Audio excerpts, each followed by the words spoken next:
Katanya dia mendapatkan langsung dari Pak Jokowi. Katanya dia mendapatkan langsung dari Pak Jokowi. Katanya dia mendapatkan langsung dari Pak Jokowi.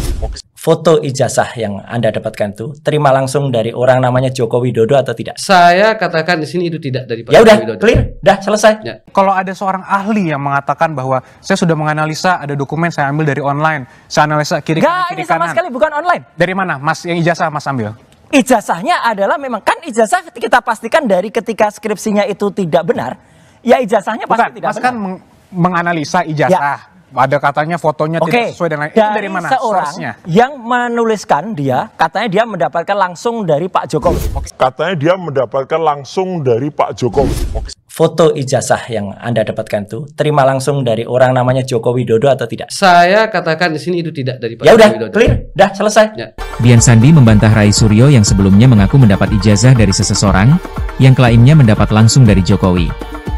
Kini, Dian Sandi Utama orang pertama yang menyebarkan ijazah Jokowi itu mengelak. Alih-alih menyebarkan ijazah Jokowi yang awalnya diduga asli, Dian Sandi justru kini membantahnya. Ia juga menyebut Rai Suryo lah yang menyebarkan hoaks. Hal itu setelah Dian Sandi disebut Rai Suryo mengaku mendapat ijazah itu langsung dari Jokowi. Dian Sandi berkilah bahwa dirinya tidak pernah menyatakan kalau ijazah itu ia dapat dari Jokowi. Apalagi, Dian Sandi akan dijadikan kambing hitam oleh Rai Suryo jika terbukti analisisnya yang menyebut ijazah itu palsu terbukti tidak benar. Menyebarkan Pada tayangan Dua Arah Kompas TV, Rai Suryo akhirnya mengakui bahwa ijazah Jokowi yang ia analisis bersumber dari media sosial. Padahal awalnya ia membantah kalau ijazah itu ia peroleh secara online. Gak, ini sama sekali bukan online, kata Rai Suryo. Rai Suryo bakal dipolisikan oleh Dian Sandi penyebar foto pertama ijazah Jokowi di media sosial. Dia memastikan tidak pernah sekalipun mengaku-ngaku mendapatkan foto ijazah itu dari Jokowi. Dian Sandi pun geram ke Rai Suryo dan akan melaporkannya ke polisi. Apalagi, Dian Sandi akan dijadikan kambing hitam oleh Rai Suryo jika terbukti analisisnya yang menyebut ijazah itu palsu terbukti tidak benar. Sebenarnya seorang ilmuwan tidak berhak untuk menyatakan suatu dokumen itu palsu. Berhak, Karena Mas. palsu atau asli itu bahasa hukum. Palsu atau asli itu bahasa hukum, Mas. ini bahasa ilmiah, Mas.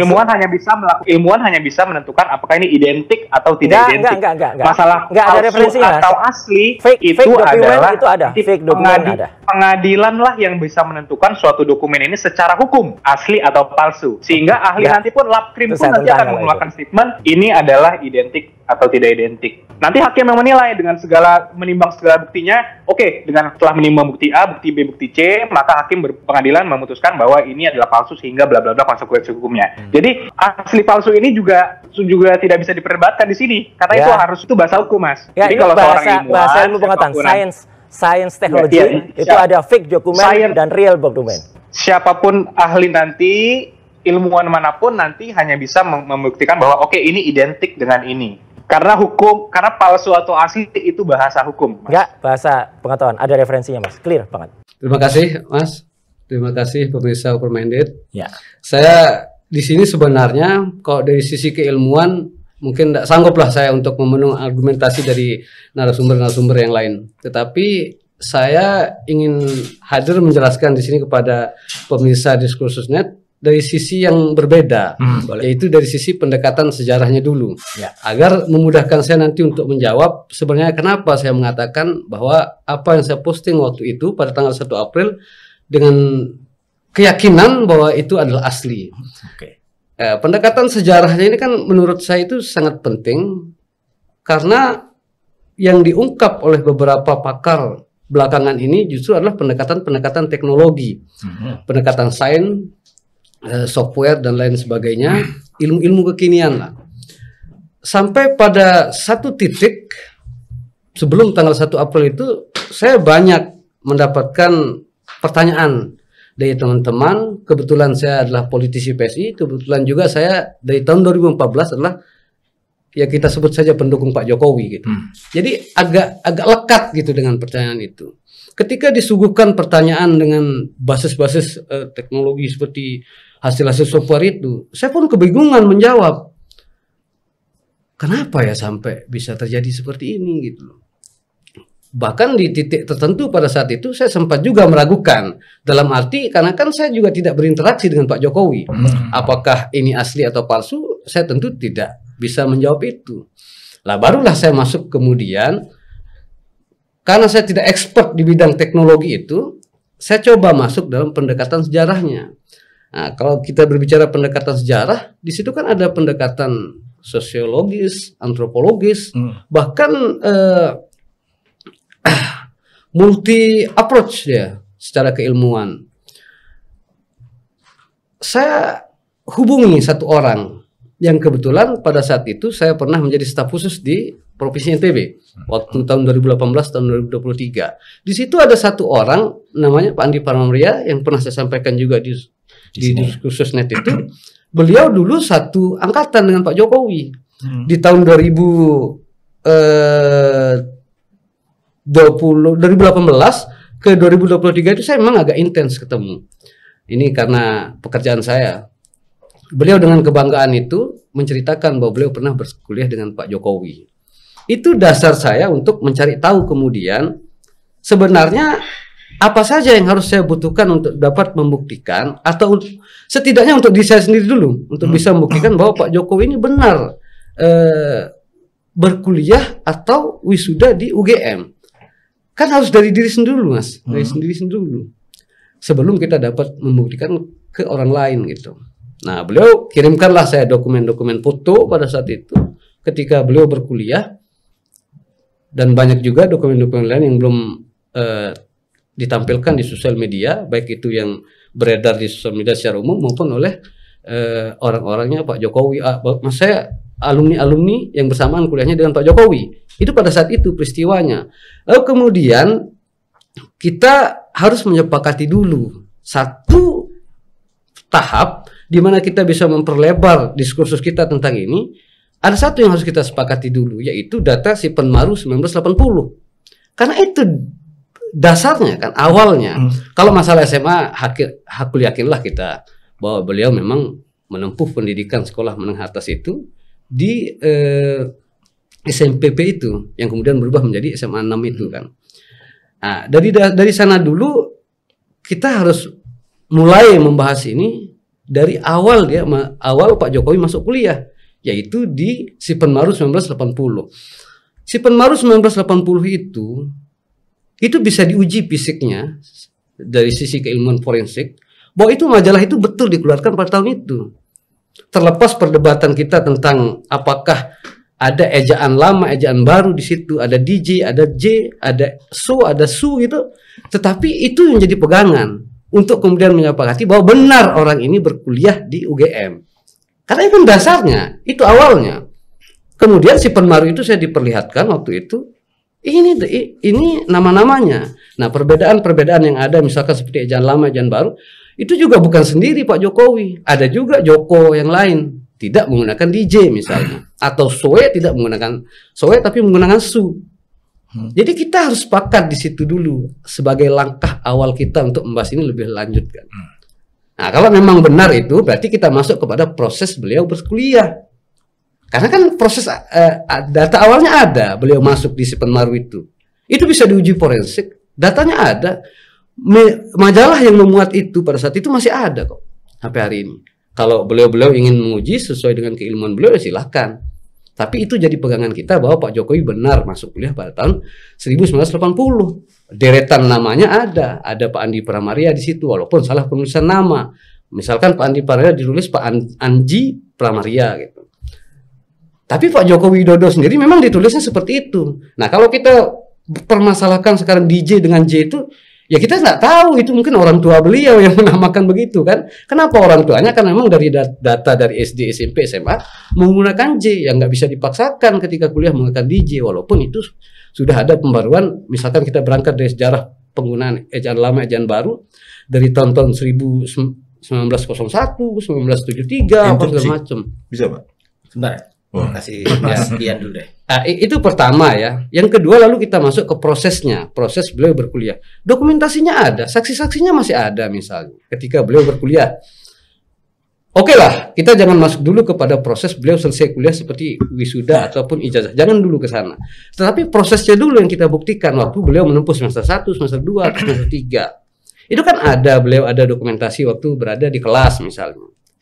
Yang waktu itu masih menggunakan kacamata dan diperdebatkan juga kan.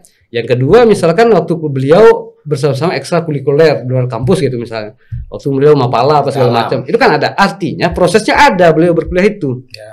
Terlepas dari seperti apa kita menerjemahkan hari ini proses itu, tetapi secara dokumentasi ini kan penelitian sejarahnya, pendekatan sejarahnya, tapi itu bisa dibuktikan. Kalau sekarang yang lagi ribut-ribut soal habaib-habaib itu kan ada kitab sezaman namanya. Nah kalau ini ya ada kitab sezamannya gitu loh.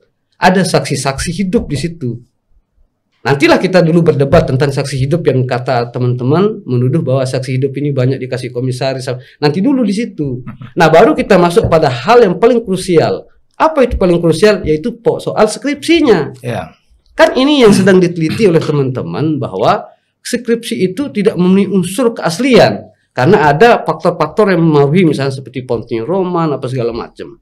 Tetapi saya tidak ingin sepenuhnya mengutip pernyataan dari kolega Pak Rismon seperti misalkan Pak Joshua itu, tetapi memang alasannya masuk akal juga. Ada 40 skripsi yang dibuka oleh beliau pada saat itu ketika beliau melakukan penelitian juga, itu dari mulai cover sampai isinya itu hampir persis sama. Ini kalau dari sisi materialnya. Misalkan seperti covernya memang bertulis begitu. Ada juga teman-teman Pak Jokowi itu yang covernya bertuliskan tesis padahal sedang menempuh pendidikan S1. Nah, kan kita harus menyelami masa lalu 40 tahun yang lalu itu seperti apa? Kenapa bisa terjadi seperti ini? Lalu kemudian soal soe atau su gitu. Pak Andi sendiri mengatakan atau teman-teman yang saya temui waktu itu, beliau ini orangnya ditulis soe di tanda tangan, ditulis su juga tanda tangan. Nah, terlepas dari kita mau berdebat itu ya, tetapi ini faktanya. Kenapa ini menjadi fakta? Karena ada beberapa ijazah yang dikompilasi, ada 40 misalnya, benar ada yang soe, ada yang su. Tapi kenapa beliau tanda tangan? Saya tidak ingin mengatakan bahwa tanda tangan itu harus diuji dulu secara proses benar atau ditiru atau tidak. Tapi faktanya mereka memang benar-benar memiliki ijazah setelah melalui proses skripsi itu. Mau itu salah, mau itu benar skripsi itu. Tapi kan faktanya mereka lulus. Nah, barulah kita masuk ke proses wisudanya. Wisuda dari Pak Jokowi. Sekarang bagaimana cara membuktikan wisuda itu benar atau tidak? Ya kan tentu kita juga harus mengulik seperti yang tadi skripsi, data-data sejarahnya. Ada teman-teman waktu angkatan itu ada 88 orang dalam satu angkatan itu. Nah, dalam satu angkatan itu ada terjadi 4 wisuda. Pertama itu wisuda, anggaplah kita sebut ini gelombang ya. Gelombang 1 sekian orang, gelombang 2 sekian orang, kemudian gelombang ketiga sekian orang, dan termasuk gelombang keempat. Dari 88 itu ada 67 yang wisuda. 67 orang yang sudah ini kita mau agak suzon lah ya, suzon pada mereka ini orang yang telah terima duit, tapi mereka masa 67 harus berbohong? Terlepas dari itu ya, kita mau perdebatkan itu. Tapi saya ingin suzon dulu bahwa mereka ini orang-orang yang memiliki integritas juga untuk dapat dipercayai setiap pernyataannya. Ya, lalu kita masuk kepada yang tadi skripsi ijazah yang tadi itu mereka buktikan, Pak. Ada mereka foto-foto wisuda bersama Pak Jokowi. Bahwa ada 1-2 foto yang beredar di sosial media misalkan, di sana tidak ada Pak Jokowi, ya tidak mungkin juga 88 orang itu ngumpul berbarengan.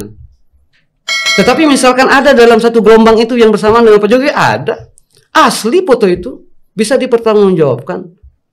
Ada nggak di teman-teman seangkatan ada, Jokowi? Pak. Tunggu dulu, pertanyaan saya belum kelar. Yang udah pakai kacamata, yang nyata-nyata nggak boleh kan pakai kacamata di foto ijazah. Nah, itu juga perlu kita luruskan agar tidak simpang siur aturan-aturan yang berlaku pada saat itu.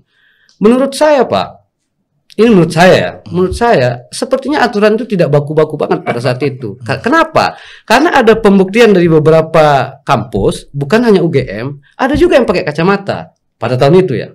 Kemudian dari pihak UGM sendiri, saya dikirimkan foto oleh beberapa orang. Ini orang yang mengatakan dirinya kuliah di UGM. Saya juga pakai kacamata, dia bilang. Itu bisa saya buktikan, Bu. Ijazahnya. Dokumentasi waktu dia ijazah menggunakan pakai kacamata. Ada itu. Nah, maksud saya begini, kalau sekarang kita mengatakan bahwa berangkat dari argumentasi yang ada bahwa setiap kali kita mengkritik tentang ijazah itu bahwa itu membuat kita mengatakan itu palsu, berarti data-data orang lainnya juga palsu dong. Misalkan contoh penggunaan Times New Roman itu. Kalau yang lain menggunakan Times New Roman juga berarti kan palsu yang lain. Kan kita komparatif ini. Kalau sekarang menggunakan kacamata juga palsu, berarti orang-orang yang lain juga palsu dong. Nah sekarang masalah tanda tangan. Kalau yang lain juga tidak ditandatangani pada saat itu, berarti 44 yang ditunjukkan oleh UGM itu juga palsu dong. Kan ada beberapa yang tidak ditandatangani, Pak. Serius saya. 44 skripsi yang dibuka oleh kolega dari Pak Rismon itu memang ada yang tidak ditandatangani. Nah, kalau kita sudah masuk pada hal yang tadi secara komprehensif itu mulai dari masuk sampai kuliah itu bisa dibuktikan. Lalu apa yang dikhawatirkan oleh UGM menyampaikan kepada publik bahwa memang benar ini sudah wisuda. Terlepas dari apakah ini yang disampaikan oleh orang yang pada saat itu bersentuhan secara dengan sejarahnya atau tidak. Tetapi kan secara kelembagaan mereka bisa membuktikan. Bayangkan Pak, ada data-data yang memang tidak dipublikasi seperti nilai-nilai Pak Jokowi pada semesternya, terus pembayaran kuliahnya, itu ada di UGM. Ada itu Pak. Nanti UGM kalau misal diminta oleh pengadilan itu pasti akan menghadirkan. Jadi pendekatan-pendekatan sejarah ini saya memang tidak terlalu detail gitu untuk mengerti, tapi beberapa hal yang membuat saya berpikir bahwa ini memang harus dilawan. Persepsi-persepsi yang sudah beredar ini memang bisa dibuktikan dengan cara ini. Saya masih penasaran. Jadi Mas Dian dapat foto ijazah Jokowi itu dari Pak Andi tadi ya? Bukan. Dari siapa? Saya izin untuk tidak membuka dulu dari mana sumber foto ijazah yang saya upload itu. Tetapi saya tadi di belakang dari UGM. Bukan? Tapi saya bisa menceritakan. Tapi saya bisa menceritakan kenapa saya menguatkan keyakinan saya untuk mengatakan itu asli dulu. Nah, tahun 2022 UGM ini pernah melakukan acara, menyelenggarakan acara di mana di situ ada sekitar 30 mahasiswanya pada tahun 1980 itu berkumpul Pak, membawa ijazah-ijazahnya. Dokumentasi yang saya publikasi pada tanggal 1 April itu juga sama dengan yang dipublikasi oleh UGM pada saat itu melalui layar yang besar. Ada di berita di CNN, ada berita di Kumparan. Itu bisa saya pertanggungjawabkan. Simpel Mas. Nggak boleh nggak? Dikit aja. Masih ada. Kalau nggak saya lempar dulu deh. Ya, Udah panjang jalan lebar. aja. Nah, Ya. jangan lebar. Ke Sebentar aja. Satu kalimat aja. Pak Rismon banyak banget nanti. oh iya udah. Tapi saya simpel aja. Banyak juga nggak apa-apa Enggak. sekalian. Dan saya kasih waktunya Pak Rismon yang sudah cukup. kan. Gini. Jadi Mas, saya hanya butuh kejujurannya aja. Ya. Apakah foto ijazah yang Anda dapatkan itu terima langsung dari orang namanya Joko Widodo atau tidak? Saya katakan di sini itu tidak dari Pak Ya udah, Widodo. clear, dah selesai. Ya. Semua yang diceritakan nol nilainya. Ini Alasannya. testimonium di audit itu. Apa yang diceritakan katanya ini dari orang lain, ini dari orang ini. Selesai udah. Saya menyatakan itu palsu yang beredar sekarang. Bahkan sampai yang sudah disebarkan dan ternyata tidak confirm. Saya pikir Dian Sandi itu tadi melihat betul atau dari Jokowi langsung. Ternyata adalah dari orang lain, katanya ini. Nah, itu udah. Tapi kalau nanti Pak Jokowi itu menunjukkan ini loh Mas ijazahnya, silahkan diperiksa oleh ahli independen boleh lah gitu. Ya nggak usah saya, nggak usah Dr. Rismon, siapa pun tadi nama yang saya sebut siapa tadi Abdul Kholik atau siapa tadi. Nah itu oke, itu kita periksa baru itu clear. Tapi selama itu belum ada, saya hanya bisa memastikan sekarang kalau sebelum ijazah itu kita lihat ya. Tapi skripsinya, karena saya pegang skripsinya langsung, saya Dr. Rismon, Dr. Tifa pegang, itu skripsinya itu fake, atau skripsinya itu adalah skripsi yang palsu dan meragukan. Kalau skripsinya kayak gitu, saya sangat menyesalkan Universitas Gadjah Mada yang bikin nama besar itu, ya. Kalau skripsinya kayak gitu bisa lulus, aduh, gitu. Karena apa? Kuasa hukumnya Pak Jokowi sendiri, yang profesor itu, Profesor Pangaribuan siapa itu pun saya tanya langsung pada live, Prof jujur, yang namanya tesis itu S1 atau S2, beliau profesor kan? S2 lah Mas. Ya udah. Jadi kalau kok bisa UGM kemudian mengatakan tesis itu S1 itu sama sekali di luar pikiran. S1 itu skripsi, S2 itu tesis, S3 itulah disertasi. Dan itu parameternya beda banget, gitu loh, gitu. Skripsi itu mungkin hanya 3 parameter, tesis itu mungkin 5 parameter. Kalau tesis itu memperbandingkan antara ini masukkan variabel-variabelnya, parameter itu kemudian nanti diolah. Itu. Jadi sangat beda, itu Mas. Jadi bukan masalah fakultasnya, ini eksakta teknik, ini paspal, ini sosial, yang paspal dulu tesis, yang ini skripsi, nggak ada itu permisahan itu Mas. Jadi skripsinya sudah pasti palsu, ya. Tapi kalau ijazahnya. Sebelum kita lihat itu, kalau sekarang yang beredar itu termasuk yang diposting oleh Mas Dian Sandi ini palsu. Bang Rizwan? Oke, saya pembenaran bahwa di UGM itu sangat longgar ya, skripsi bisa tanpa tanda tangan itu bahkan merendahkan UGM itu sendiri gitu loh bagi mereka yang membenarkan itu ya.